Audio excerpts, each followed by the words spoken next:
एहसास होता, मिलाए जो तुझसे नजर। तेरी आंखों में बाबा लाखों, तेरी आंखों में बाबा लाखों।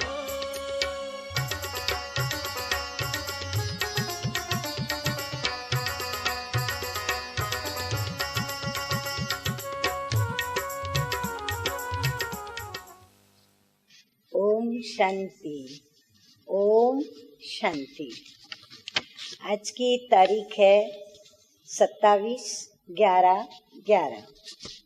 आज फिर रविवार आया तो अव्यक्त बाप दादा की मीठी मीठी अव्यक्त मधुर वाणी सुनेंगे। और अव्यक्त मुरली की रिवाइज कोर्स की तारीख है 31/3/95 माना 95। अच्छा, आज की मुरली का हेडिंग है परमात्म मिलन मेले की सौगात। हाँ, जब हम मिलेंगे बाबा से तो बाबा से हमें सौगात मिलती है। तो क्या सौगात आज मिलेगी हमें? तो ताज, तख्त और तिलक। देखो, ऊंचे से ऊंचा बाप है, शाहों का शाह है और हमें ताज, तख्त, तिलक देने वाला है। तो इसीलिए उसकी सौगात भी हमें क्या मिल रही है? ताज, तख्त और तिलक। आज बेहद का बाप बेहद में सभी बच्चों को देख रहे हैं। बेहद का बाप है और आप सभी भी बेहद के मालिक सो बालक हो। हम बाबा के बच्चे भी हैं, फिर बाबा ने हम बच्चों को अपना वारिस बना दिया है, तो हम बाबा की प्रॉपर्टी के मालिक बच्चे भी हैं। तो बेहद के मालिक सो बालक हैं। बाप दादा सभी स्नेही सहयोगी बच्चों को देख हर्षित हो रहे हैं। देखो, बाबा एक एक बात हमको बताते जा रहे हैं कि हम बेहद के मालिक, फिर बेहद के बालक। अभी बाबा कहते हैं स्नेही बच्चे और सहयोगी बच्चों को देख हर्षित हो रहे हैं। और फिर बाप को देखकर हम बच्चे क्या करते हैं? हम बच्चे भी बाप को देखकर हर्षित हो रहे हैं। अच्छा बताओ, बाप को ज्यादा खुशी है या बच्चों को ज्यादा खुशी है? क्या कहेंगे आप? बताइए, क्या कहेंगे? हाँ, मैं तो यही कहूंगी कि मुझे ज्यादा खुशी है। आप क्या कहेंगे?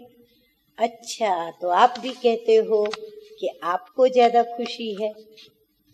लेकिन देखो, बाबा क्या कहते हैं?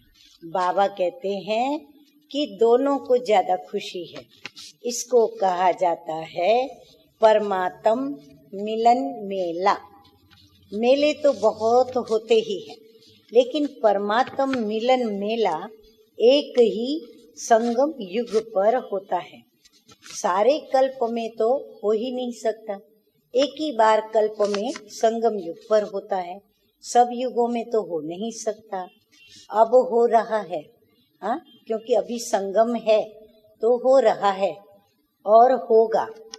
आप सबको भी मेला अच्छा लग रहा है ना? हाँ, मधुबन में जब मेला लगता है बाप दादा से मिलन मनाने का, तो वो मिलन मनाने का मेला देखकर अच्छा लग रहा है ना?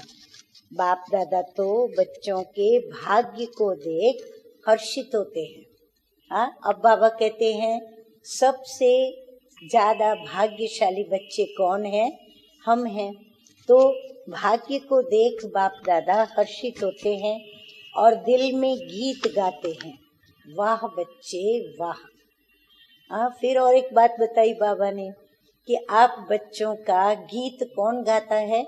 स्वयं भगवान गाते हैं और कहते हैं वाह बच्चे वाह। जो भाग्य स्वप्न में भी नहीं था, संकल्प में भी नहीं था, लेकिन अब साकार में श्रेष्ठ भाग्य अनुभव कर रहे हैं। हाँ, बात तो राइट है। हाँ, आप भी महसूस करते होंगे। कभी संकल्प में, स्वप्न में भी यह बात थी कि परमपिता परमात्मा स्वयं हमें मिलेंगे और हम उनके साथ प्रैक्टिकल में, साकार में मंगल मिलन मनाएंगे। तो देखो बाबा कहते हैं ऐसा श्रेष्ठ भाग्य हम बच्चों को प्राप्त है, तो वो भाग्य हम अनुभव कर रहे हैं। हरेक के मस्तक पर श्रेष्ठ भाग्य की लकीर चमक रही है। सभी चमकते हुए सितारे होना। हाँ, फिर एक नई बात बताई बच्चों की कि चमकते हुए सितारे होना। नंबर देते जाओ, क्या क्या टाइटल बाबा दे रहे हैं। अपना ये श्रेष्ठ भाग्य स्मृति में रहता है ना। क्यों श्रेष्ठ भाग्य है, अब बाबा फिर बता रहे हैं। क्योंकि भाग्य विधाता के द्वारा आप भाग्यवान आत्माओं का दिव्य ब्राह्मण जन्म हुआ है। हाँ, फिर एक नई बात कि हमारा दिव्य ब्राह्मण जन्म किसके द्वारा हुआ, हमारे बेहद के बाप जो कि भाग्य विधाता है। बाप को भी भाग्य विधाता कहते हैं और फिर ब्रह्मा को भी भाग्य विधाता कहते हैं। और आप सबका जन्म बाप दादा के द्वारा हुआ है। तो जिसका बाप स्वयं भाग्य विधाता है, बताओ उसका भाग्य कितना श्रेष्ठ होगा।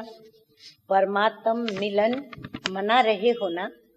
हाँ, डबल फॉरेनर से भी पूछ रहे हैं और बाबा कह रहे हैं कि देखो ये भी मना रहे हैं। बेहद के मेले में अगर डबल विदेशी नहीं होते तो बेहद का नहीं कहा जाता, फिर तो भारत का ही कहा जाता और हद का कहा जाता। ये तो देखो 122-23 देशों से अभी भी बाबा के बच्चे मधुबन में पहुंचे थे, तो इसीलिए बेहद का हो गया। तो आप लोगों का भी किसका, विदेशियों का। तो बाबा कहते हैं आप विदेशियों का भी विशेष पार्ट है। जो बाप और सर्व बच्चे, हाँ, जो बाबा देखते हैं और फिर जो भी बच्चे मधुबन में मंगल मिलन मनाने या मेले में आए हैं, वह भी देख देख हर्षित होते हैं। भाग्य विधाता के द्वारा जन्म होना ये सबसे नंबर 1 भाग्य है। हाँ, सारे विश्व के अंदर भाग्य तो बहुत सारे हैं, लेकिन नंबर 1 भाग्य उसके हम विजेता हैं। साथ साथ सारे कल्प में किसी भी जन्म में एक ही परमात्मा बाप भी बने, शिक्षक भी बने और सतगुरु भी बने और फिर सर्व संबंध भी निभाए। ऐसा सतयुग से कलयुग तक किसको भाग्य मिला है? हाँ, जरूर हम कहेंगे बिल्कुल नहीं, और अभी आपको मिला है।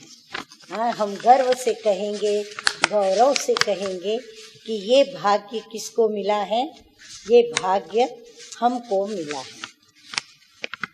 अभी आप निश्चय और नशे से कहते हो कि हमारा पालनहार स्वयं परम आत्मा है। हाँ, हमारा पालनहार कौन है? स्वयं भगवान। हाँ, हेवनली गॉड फादर, परम पिता परमात्मा। दुनिया वाले तो कहने मात्र कहते हैं कि परमात्मा ही पाल रहा है, लेकिन आप प्रैक्टिकल अनुभव से कहते हो कि परम पिता परमात्मा बाप है और बाप ही पालनहार है। वो हमारी पालना कर रहे हैं। नशा है ना, या थोड़ा थोड़ा है नशा है, या थोड़ा थोड़ा फिर भूल जाते हो। चेकिंग करनी है कि हमारी स्थिति क्या है। चलते चलते अपने श्रेष्ठ भाग्य को कहीं साधारण तो नहीं समझ लेते हैं। श्रेष्ठ हो, लेकिन स्वयं को कभी कभी साधारण ले लेते हो।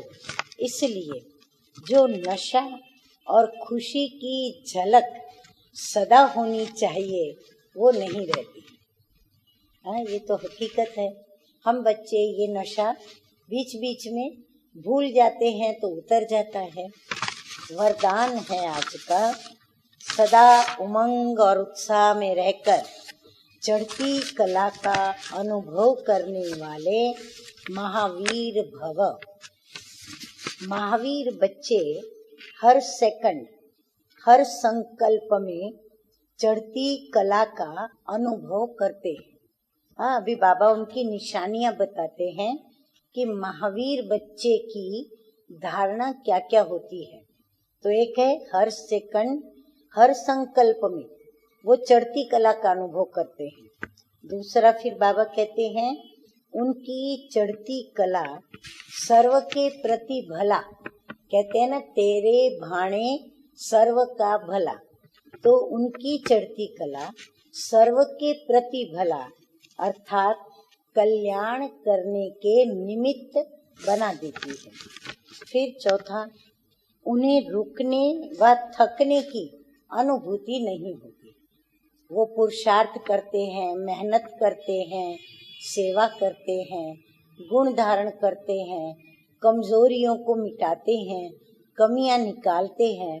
उसके लिए जो भी उन्हें करना पड़ता है उसमें वो कभी रुकते नहीं और वो कभी थकने की अनुभूति नहीं करते, अर्थात उन्हें ऐसा अनुभव नहीं आता।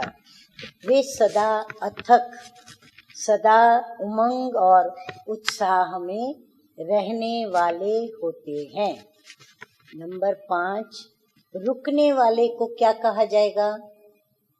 अब बाबा ने देखो ऐसा एक मिसाल दिया है जो कि बहुत फास्ट दौड़ता है, परंतु बाबा कहते हैं वो भले दुनिया वालों के लिए फास्ट दौड़ने वाला, लेकिन यदि ज्ञान मार्ग में, पुरुषार्थ के मार्ग में या यात्रा में जो रुक जाता है, वो रुकने वाले को घोड़े सवार कहा जाता है, थकने वाले को प्यादा कहा जाता है। हाँ, एक है रुकने वाला, दूसरा है थकने वाला, और जो सदा चलने वाले हैं उनको महावीर कहा जाता है। अब हम अपनी चेकिंग करेंगे कि हम महावीर हैं, घोड़े सवार हैं या हम प्यादा हैं। उनकी माया के किसी भी रूप में आंख नहीं डूबेगी। हाँ, बाबा ये 8वीं बात उनकी बता रहे हैं कि ऐसे जो महावीर बच्चे हैं उनकी माया के किसी भी आकर्षण या किसी भी रूप में आंख नहीं डूबेगी, माना वो प्रभावित नहीं होंगे। स्लोगन है आज का, शक्तिशाली वह है जो अपनी साधना के द्वारा जब चाहे शीतल स्वरूप और जब चाहे ज्वाला रूप धारण कर ले। हाँ, कभी हमको जरूरत पड़ती है, कोई अति गुस्सा करता है, बहुत बोलता है, तो हमें उस समय शीतल हो करके और उसको वाइब्रेशन देने पड़ते हैं ताकि वो शांत हो जाए। और कोई ऐसा हमारे सामने सामना करते हैं कि हमको गिराने पर, हमें खत्म करने पर उतारू हो जाते हैं, तो फिर हमें क्या करना पड़े? ज्वाला रूप धारण करना पड़े। अच्छा, मीठे मीठे सिकी लधे बच्चों प्रति माता पिता बाप दादा का याद प्यार और गुड मॉर्निंग। रूहानी बाप की रूहानी बच्चों को नमस्ते। हम रूहानी बच्चों का रूहानी बाप दादा को याद प्यार, गुड मॉर्निंग और नमस्ते नमस्ते।